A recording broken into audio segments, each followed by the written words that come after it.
두 번째 영상입니다. 광주 5.18 청춘부터 한번 시작해 볼게요. 자, 광주 5.18 청춘은요, 전두환 정부 때입니다. 5.18 광주 민주화 운동이라는 사건에 대한 이야기입니다. 1980년 5월 18일에 일어났고요. 27일까지 이어진 항쟁이죠, 사실. 정확한 사건은요, 전두환 정부의 12.12 사태, 군부 쿠데타와 독재에 저항하던 광주의 시민들에 대한 이야기입니다. 현재는 분명히 진상조사가 완료가 됐고요. 규명이 됐어요. 민간인들을 공권력이 학살한 사건임이 규명이 됐습니다. 그럼에도 불구하고 아직까지도 논란이 끊이질 않고 있습니다. 또한 무장한 시위대를 보고서 폭도라고 표현하는 사람들이 덜어 있어요. 거기에 가해자로 지목되는 전두환 전 대통령이 아직까지도 살아있죠. 그리고 아직까지도 진심 어린 사죄가 이루어지지 않았습니다. 자신의 자서전에서 자기는 억울하다라는 식으로 표현을 했었죠. 그렇다면 이런 과정에서 우리는 무엇을 할 수 있을까요? 자, 5.18 광주 민주화 운동에 대해서 좀 간단하게 얘기를 해볼게요. 여러분 수업 시간에도 다시 배우실 건데요. 79년 12월 12일 날 12.12 사태가 일어납니다. 12.12 사태란 무엇이냐? 자, 79년 10월 26일 날 무려 60일 연 5.16 쿠데타로 인해서 군사정변으로 인해서 정권을 장악했었던 박정희 전 대통령이 10월 26일, 79년 10월 26일 측근이었던 중앙정보부장 김재규에 의해서 피살이 됩니다. 10월 26일 날 죽었어요. 박정희 전 대통령이 서거를 하게 된단 말이에요. 무려 61년부터 79년까지 18년 넘게 독재를 한 겁니다. 자, 그래서 군사 독재가 이제 겨우 끝났나 싶다고 생각을 하고 또 그렇게 해서 작은 희망을 걸어보신 분들도 있으셨을 겁니다. 이제 민주화 정부가 들어설 수도 있겠구나 라고 생각을 한 거죠. 그런데 12월 12일, 79년 12월 12일 새로운 군부가 등장하게 된 겁니다. 그래서 신군부예요. 새로운 군부가. 자, 어떤 군부냐? 전두환과 노태우라고 해서 육사 출신이었는데요. 육사 출신의 군대 내 사조직입니다. 하나회라고 불리는 자기들만의 사조직이 중심이 된 새로운 군부가 등장을 하게 됩니다. 12월 12일 날 정권을 장악하는 군사 쿠데타를 일으키게 되죠. 12.12 사태라고 부르는데요. 이 12.12 사태가 일어나게 되자 학생과 시민들은요, 신군부 퇴진과 유신헌법 철폐, 그리고 민주화를 요구하면서 수많은 민주화 운동이 전국적으로 일어나게 됩니다. 이걸 우리가 보통 5월까지 이어지게 되면서 특히 5월에 엄청 많았거든요. 그래서 이걸 서울의 봄이라고 부르는데요. 신군부는 5월 17일 모든 전시활동을 금지시키고 계엄령, 그러니까 전국을 전시체제로 전환하게 됩니다. 계엄령에 대해서는 저희가 수업 시간에 좀 더 자세하게 배울 거고요. 혹시라도 이 부분을 담당하는 친구들이 있다면 4.19 그리고 5.18 6월 민주항쟁 다 계엄령과 관련이 있습니다. 그래서 계엄 정국에 대해서도 여러분 친구들에게 잘 알려주면 좋을 것 같아요. 그래서 이 계엄령을 전국으로 확대를 하게 되면서 5월 17일 전국의 모든 대학을 다 휴교시켜버리고요. 시위가 일어날 수 있는 모든 대학을 휴교시켜버리고 민주화 운동이 일어날 법한 곳들에 대해서는 다 경찰 병력을 배치합니다. 자, 이렇게 되자 전남대학교에서요. 5월 18일 전남대학교 정문에서 대학교 학생들이 학생 시위를 벌이게 돼요. 평화시위였죠. 만세시위였고요. 휴교령이 내렸음에도 불구하고 학생들이 등교를 해서 시위를 합니다. 자, 이에 대해서 계엄군, 그러니까 군인들이 계엄령이 내리면 전국 가치가 전쟁을 하는 것처럼 체제가 운영이 돼요. 그래서 군인들, 헌병경찰이랑 되게 비슷한 거죠. 군인들이 사실은 이런 그 시위 같은 걸 진압하는데 앞장서게 되죠. 그래서 계엄군이 무차별 폭력을 가해서요. 전남대학교 학생들의 시위를 진압을 합니다. 이에 분노했었던 광주 시민들이 합세를 하게 되죠. 신군부가 공수부대를 파견을 해서요. 시위를 폭력적으로 진압을 하게 되는데 이 시민들의 평화 시위를 폭력적으로 진압하는 작전명이 무려 화려한 휴가였다고 해요. 이거 빨리 끝내고 우리 화려하게 휴가 가자라는 얘기였겠죠? 기분 너무 나쁘지 않아요? 이에서 영화 화려한 휴가가 나타나게 된 거죠. 안타깝게도 광주 시민들은 이렇게 해서 전남도청을 점거하게 되는데 폭력적인 진압에서 발포까지 이루어지게 됩니다. 그래서 발포를 당해서 많은 시민들이 사망을 하게 되고 사상자가 발생하게 되자 예비군부대의 무기고를 습격해서 자신들을 지키기 위해서 어쩔 수 없이 무장을 하게 되죠. 그래서 무장을 하게 돼서 시민군이 조직되게 된 겁니다. 그래서 무장분기로 발전을 했고요. 계엄군은 이들이 무기를 가졌다라고 해서 위험한 폭도들이다라고 규정을 하고요. 광주시를 고립시켜버립니다. 전화선을 전부 다 끊고요. 외부와의 모든 연결을 다 끊어버리죠. 자, 광주 시내 시민들은요, 자치조직과 무장조직을 만들어서 정말 깨끗하게 질서를 유지를 했어요. 그렇지만 결국엔 5월 27일 계엄군이 무력으로 진압을 하게 되면서 전남도청이 진압이 되면서 광주 민주화 운동은 이렇게 끝이 나게 됩니다. 광주 시민군의 걸기문을 저기 학습지에 실어봤는데요. 우리는 왜 총을 들 수밖에 없었는가 하면서 그 대답은 너무 간단합니다. 무자비한 만행을 더 이상 보고 있을 수만 없어서 너도 날도 총을 들고 나설 수밖에 없었던 것입니다. 라고 이야기를 합니다. 우리가 어떻게 해야 하겠습니까? 라면서요. 지키기 위해서 무기를 든 사람들을 폭도라고 얘기할 수 있을까요? 글쎄요. 자, 결과적으로 물론 진압은 됐지만 이후 전개된 민주화 운동 기반을 마련하게 됐다고 할 수 있고요. 5.18 그러니까 민주화 운동 기록물은요. 2011년 유네스코 세계 기록유산으로도 등재된 바 있습니다.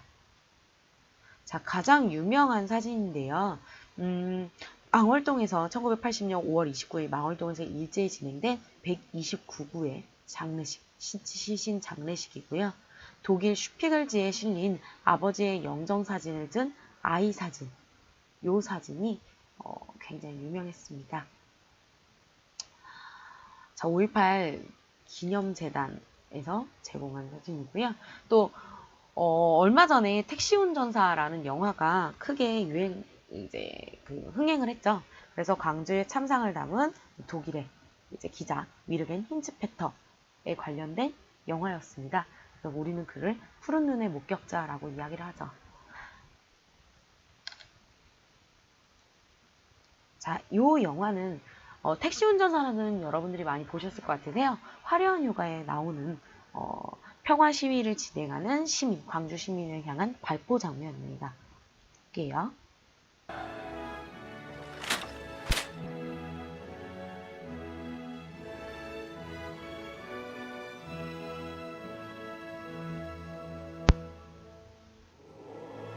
광주 시민들은 애국가가 울려 퍼지고 나서 정부가 민주화 운동에 강경하게 진압한 것에 대해서 사죄할 거라고 믿고 있었고요. 실제로 그렇게 하겠다고 거짓말을 했었죠. 그래 놓고선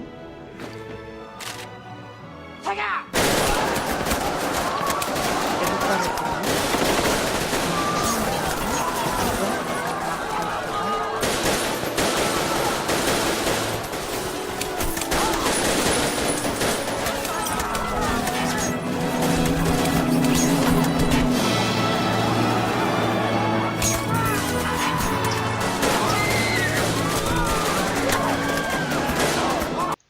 이들이 무엇을 잘못했나요? 끝까지 영상을 보시면 좀 더 잔인해요. 이 영화가 굉장히 잘 보여줬습니다. 왜 광주 시민들이 총을 들어야만 했을까요? 꼭 PPT에서 끝까지 보셨으면 좋겠어요. 시간 되시면 이 영화를 보셨으면 좋겠고요.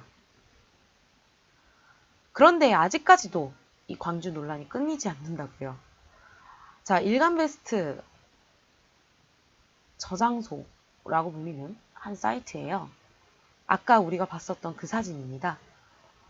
망월동에서 일어난 합동 장례식의 사진을 갖고 우리 아들 택배 왔다면서 홍어, 전라도 홍어가 담긴 택배라는 식으로 비하하는 글을 올렸었죠.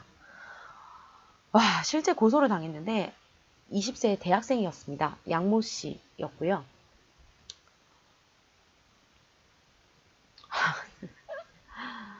할 말은 많지만 하지 않겠습니다. 꼭 찾아보셨으면 좋겠어요. 어떻게 처리가 됐는지. 자, 그리고 가해자로 지목당했었던 전두환 전 대통령입니다. 그때 어느 누가 국민에게 총을 쏘라고 하겠어. 바보 같은 소리 하지 말라고 그래. 활법 명령을 부인하죠. 그러나 기록으로도 남아있고요. 공식 문서로도 남아있습니다. 이런 문제들이 아직 산재해 있는 과정에서 우린 무엇을 어떻게 해야 할까요? 생각해 보셨으면 좋겠습니다.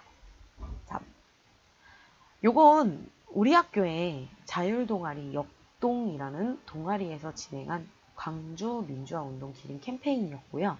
그때 손글씨 쓰기 릴레이가 있었는데 제가 그 손글씨를 보고 너무 감동을 받아서 여기에서도 하나 소개해 드리려고 해요. 하필 꽃피는 5월에 일이 일어나 꽃만 봐도 서럽고 그립다는 사람들. 5월이면 광주시장이 명절처럼 북적인다는데 이 아픔이 모두 씻겨지는데 충분한 시간이 얼마일지. 찬란하게 빛나던 그날의 당신을 기억합니다. 라고 하면서 역동이 이제 만들었었던 손글씨인데요. 잘 한번 음미해 보시고 생각해 보셨으면 하는 바람으로 소개해 드립니다. 자, 마지막으로 6번째 장렬한 6월 청춘 이야기를 해볼게요. 6월 항쟁 청춘입니다. 역시 전두환 정부 때인데요. 6월 민주항쟁이라고 불리는 항쟁이고요. 1987년 6월 10일을 전후로 했었던 항쟁입니다. 민주화운동이 이어 전두환 정부의 군부 정권 유지를 위한 4월 13일에 일어났던 호헌 조치, 그러니까 기존의 헌법을 보호하겠다라는 발표였습니다. 호헌, 헌법을 보호한다라는 조치죠. 4.13 호헌 조치의 철폐와 직선제 개헌을 위한 기존의 그 헌법 자체가 대통령을 간선제, 국회의원들이 뽑는 형태였거든요. 그래서 직선제로의 개헌을 위한 6월 민주항쟁입니다. 현재는 6월 민주항쟁의 주역들, 넥타이 부대라고 불렀던 그 6월 민주항쟁의 주역들이 사실은 현재 우리 역사, 현대를 주도하는 사실은 정치권에도 되게 많이 나가 계시고요. 우리 아버님들 세대죠. 여러분 아버님 세대라기보다는 선생님 아버님 세대인 것 같아요. 그런데 민주화. 그래서 우리는 이 민주항쟁, 6월 민주항쟁으로 민주화가 완성되었다라고 많이들 표현을 했었는데요. 완성되었을까요? 그렇다면 우린 무엇을 해야 할까요? 자, 장렬한 6월 청춘, 6월 항쟁에 대해서 좀 얘기를 해볼게요. 민주화 운동이 계속해서 끊이지 않고 일어나고 있었고요. 80년에 5.18 광주 민주화 항쟁을 진압하고 계속해서 전두환 정권은 유지되고 있었습니다. 전두환은 정권이 수립되면서 개헌을 한 차례 하는데요. 헌법을 개정하는 거 한 차례 하는데요. 7년, 대통령이 임기는 7년으로 했었고요. 단임제, 그러니까 대통령을 한 번만 할 수 있었고요. 하나 더, 대통령 간선제였습니다. 간접선거로 치를 수 있었죠. 그러니까 대통령을 국회의원들이 뽑는 거였어요. 정확하게는 통일주체국민회의에서 이루어지는 유신헌법 체제를 그대로 거의 유지한 거나 진배 없었는데요. 그래서 대통령을 우리 손으로 직접 뽑게 해달라라는 직선제로의 개헌운동이 끊이질 않고 일어나게 됩니다. 특히 87년은 7년 단임제였으니까 전두환 정권이 거의 말기에 해당할 때였죠. 그래서 다음 정권으로 넘어가게 될 시점이었기 때문에 더 민주화 요구가 거세지기 시작했죠. 그런 상황에서 부천경찰서 성고문 사건이라는 게 일어나게 됩니다. 이따가 잠깐 보여드릴 건데요.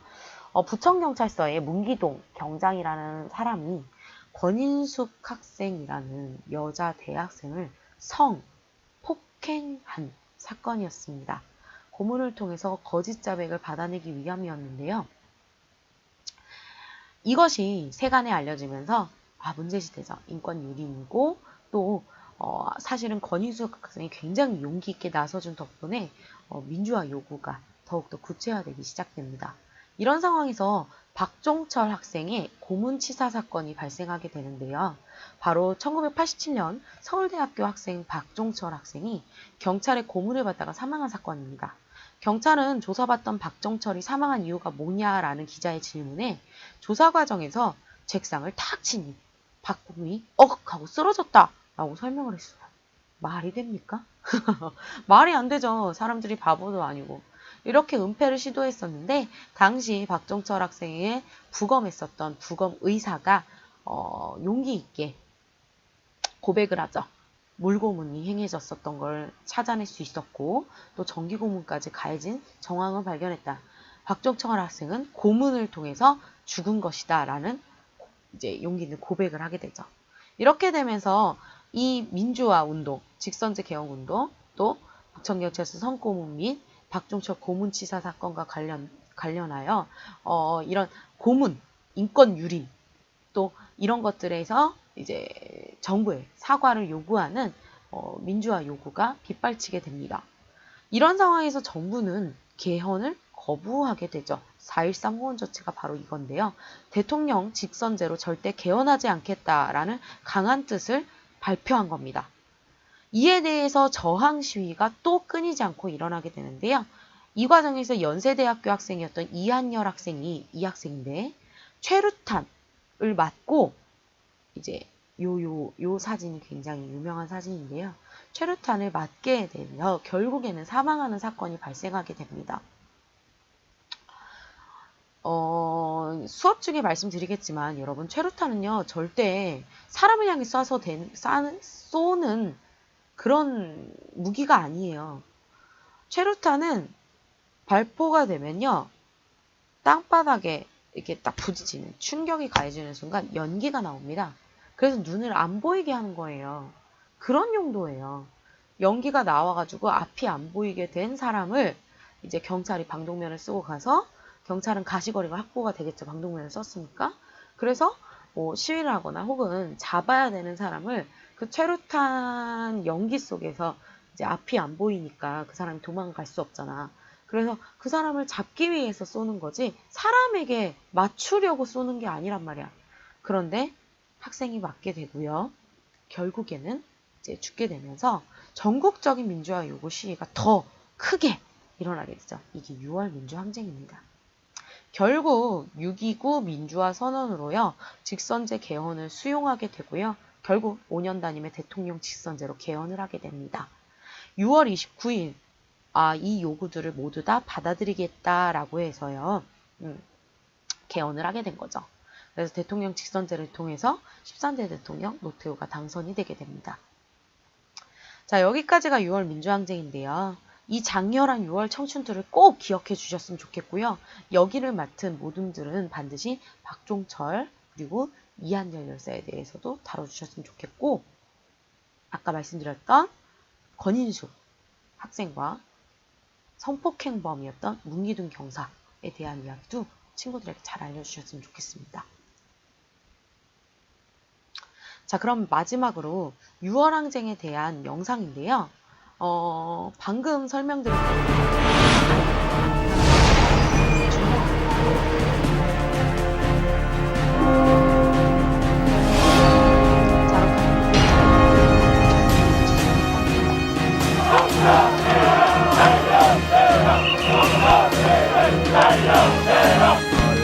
실제 그때 영상 87년 이제 본인은 영상이 다 남아있어요. 임기 중 개헌이 불가능하다고 판단하고 이게 4월 4.14 호언으로 시작합니다.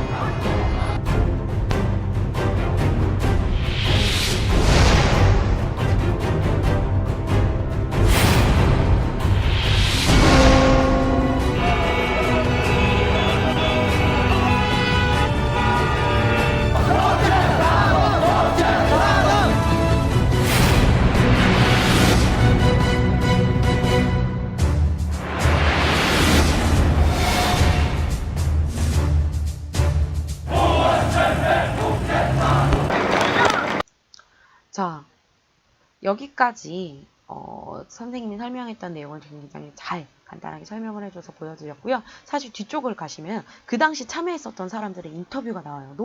너무너무 뭔가 가슴이 좀 뭉클해지는 영상이니까 꼭 여러분들 끝까지 보셨으면 좋겠습니다. 자, 여기까지 6개의 사건을 보았습니다. 공권력에 의해서 인권이 유린당했었던, 수탈당했었던, 박탈당했었던, 아픔을 겪었던 국민에 대한 이야기였습니다.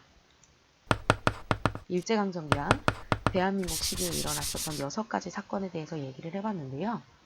과연 국가란, 국민이란 무엇일까요? 영화 변호인이라는 영화에서 국가와 국민의 위치에 대해서 잘 보여주고 있어서 한번 보여드리면서 이 영상을 마무리하겠습니다. 증인의 이름과 소속을 말해 주십시오. 차동영 부산 중부경찰서 소속입니다. 증인, 피의자를 체포할 당시 합당한 절차를 거쳤습니까? 예, 피의자들한테 영장 보여준 적 있습니까? 변호사라는 분이 법을 잘 모르시나 본데 국보법 사범들은 일반 사건과 다르게 취급합니다. 먼저 체포하고 나중에 법적인 절차를 밟죠. 선 체포 후 영장. 우리 변호사님 국보법 더 공부하고 오시면 그때 와가 다시 증언해도 되겠습니까? 그래, 공부 좀 더 하고 온나? 증인, 수사 과정에서 피고 보호자에게 체포 사실을 알렸습니까? 이거 뭐 알렸는데 보호자랑 연락이 잘 안 되는 경우도 뭐 있는 증인은 거 피고인을 자그마치 2달이나 되는 기간 동안 불법으로 구금했지요. 변호사 양반 국보법 더 공부하고 와서 물어보라니까. 국보법 사건은 법적으로 50일까지 구금이 가능하고 관행적으로 몇 달이라도 증인 신문에 묻는 말에나 왔다고. 대답하세요. 라고 법정에선 존댓말 하시고 지금 증거라고는 고문에서 받아낸 자술서밖에 지금 없지요. 변호인은 억지 유도 신문을 하고 있습니다. 변호인, 증거라고는 자술서밖에 없는 거지요. 저 빨갱이들이 얼마나 지독한데 증거를 남기겠습니까? 그리고 사상범들이 물증이 어디 있습니까? 국보법 사범들은 자백에 포커스를 맞추고 수사를 하는 겁니다. 자꾸 국보법 하는데 헌법 제11조 6항 형사소송법 제310조에 의하면 자백만으로는 유죄 입증이 안 된다고 되어 있습니다. 국보법은 헌법 위에 있고 형사소송법의 대원칙도 무시합니까? 그걸 왜 나한테 그래요? 나는 있는 법 그대로 집행했을 뿐인데. 증인, 피의자가 국보법에 해당하는지 안 하는지 누가 어떻게 판단합니까? 공안 형사만 13년째입니다. 눈깔 돌리는 것만 봐도 국보법 사건인지 아닌지 알지 그걸 모릅니까? 그래요. 그런 말입니다. 무하마드 알리하고 조지 포먼하고 권투 시합하는데 내가 알리 응원해서 이거 국보법 위반입니까 아닙니까? 증인이 우기는 국보법대로라면 김일성인가 알리 응원했다고 증인이 우기면 나 국보법상 이적행위로 잡혀 들어가요? 지금 변호인은 또 쓸데없는 얘기를 하면서 법을 모독하고 국회 김일성이를 찬양 구모하고 있습니다. 학생과 시민 몇 명이 모여서 책 읽고 토론한 게 국보법에 해당하는지 안 하는지 증인은 도대체 뭘 보고 어떻게 판단했습니까? 판단 근거가 뭡니까? 내가 판단하는 게 아니라 국가가 판단합니다. 국가? 증인이 말하는 국가란 대체 뭡니까? 변호사라는 사람이 국가가 뭔지 몰라? 압니다. 너무 잘 알지요. 대한민국 헌법 제1조 2항 대한민국 주권은 국민에 있고 모든 권력은 국민으로부터 나온다. 국가란 국민입니다. 그런데 증인이야말로 그 국가를 아무 법적 근거도 없이 국가 보안 문제라고 탄압하고 짓밟았었어. 증인이 말한 국가는 이 나라 정권을 강제로 천탈한 일부 군인들, 그 사람들 아니야. 재판장님, 지금 변호인은 증인을 겁박하고 있습니다. 증인, 진술을 받아내는 과정에서 가혹행위, 즉 고문이 있었지요. 아닙니다. 증인은 위증을 하고 있습니다. 고문한 적 없다고! 예! 피고 몸에 이렇게 타박상 흔적이 이렇게 있는데도 없다고 잡아들 기가. 피고가 자해한 거야. 자해라고? 헛소리 그만하고 진실을 얘기해라. 니는 네가 애국자 같나? 참만, 니는 애국자가 아니고 죄 없고 선량한 국가를 병들게 하는 벌어지고 군사정권의 하수일 뿐이야. 진실을 얘기해라. 그게 진짜 애국이야. 이 닥쳐, 이 빨갱이 새끼야! 재판장님, 지금 변호인은 증인에게 질문을 하는 게 아니라 협박을 하고 있습니다. 너희 한 번만 더 그러면 바로 퇴정이야. 법정 소란대로 퇴정될 놈들은 저 동원대 불락시들이지 제가 아닙니다. 검찰 측 신문하시오. 아직 안 끝났습니다. 밤을 새서라도 증인 신문하겠습니다.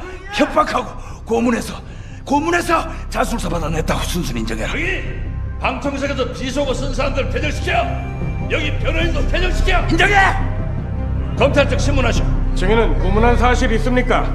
없습니다. 이상입니다. 증인은 지금 미싱을 하고 있습니다. 모레 최종 공판합니다. 답답하시죠? 실제 있었던 사건입니다. 불임 사건이라는 사건이었고요.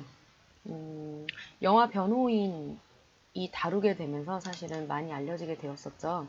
1981년 일어났던 사건이고요. 역시 전두환 정부 때입니다. 사실은 여러분들이 쓰셨던 그 도표에 이 얘기가 없었어요. 불임 사건이 없어서 사실 다루기는 못했는데, 제가 사실은 여러분들께 많이 알려드리고 싶었던 사건이기도 해요. 수업 시간에 다루기는 좀 어려울 것 같아서 이렇게 대체를 해보겠습니다.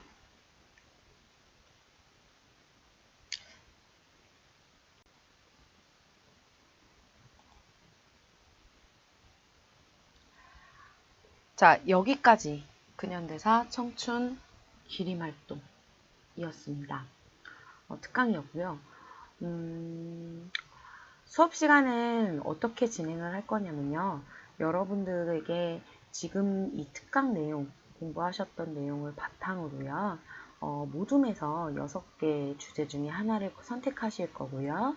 그 사건의 과거, 그러니까 어떤 사건인지 간략하게 친구들에게 소개해 주시고, 현재 이 사건은 어디까지 와 있는지, 뭐 해결이 안 됐으면 해결이 안 된 거, 뭐 해결이 됐다면 어떤 식으로 해결이 됐고, 이런 이야기들, 그리고 그때 당시 피해자들은 어떤 식으로 보상을 받고 있는지 등등 여러분들이 생각하는 그 사건의 현재를 다뤄주시면 돼요. 그리고 미래, 우리는 과연 이것을 어떻게 기억하고 기릴 것인지까지 다뤄주시면 되겠습니다. 기림활동이라는 건 바로 기억하고 기리고 잊지 않고, 그리고 이분들께 감사하는 활동입니다. 부디 선생님의 뜻이 조금이라도 전해지셨으면 하는 바람으로 특강을 마무리하도록 하겠습니다. 너무 수고 많으셨고요. 주말 사이에도 열심히 공부하시고 또 늘 노력하고 계시는 여러분들의 모습에서 선생님이 오히려 많이 배워요. 늘 응원하고 지지합니다. 항상 감사합니다. 수고하셨어요. 안녕.